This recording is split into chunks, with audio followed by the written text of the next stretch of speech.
Michael Jackson wasn't just a performer, he was a musical genius. Here are 5 real-life stories that prove it. I mean, we all know the moonwalk, the glove, the jacket. The man was an icon. But what happened behind the scenes, in the studio, when the cameras were off? That's where the real magic, the unbelievable stuff went down. We're talking about a guy who could build a whole song just with his voice. No instruments, no band, just Michael. It's absolutely wild. We've dug up some incredible stories from producers, engineers, and musicians who worked with him.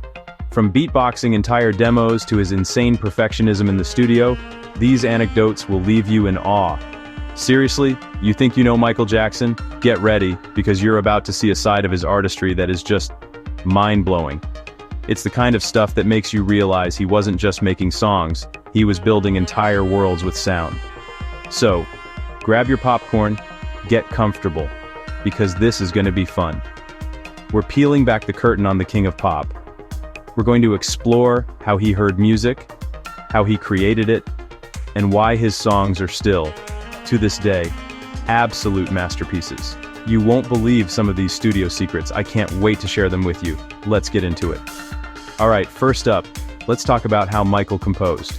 Now, most artists, they sit down at a piano, they grab a guitar, they noodle around until they find a melody.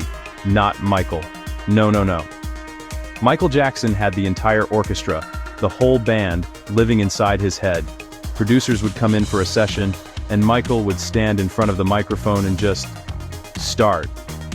He would beatbox the entire drum track, kick drum, snare, hi-hats, cymbals, everything. It was all so precise, so funky. Can you even imagine that? And he didn't stop there.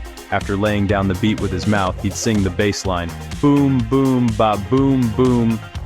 Then he'd add the horn stabs with his voice, bap, ba, dap, bap. He would layer vocal harmonies, guitar riffs, string melodies, every single part of the song, he would perform it vocally.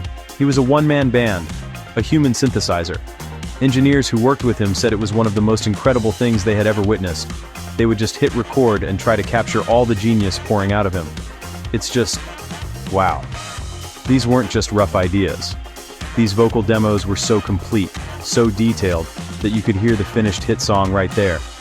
He knew exactly how every instrument should sound, how it should feel, and where it should sit in the mix. He would literally tell world-class musicians, no, play it like this, and then sing their part back to them with more groove than they had.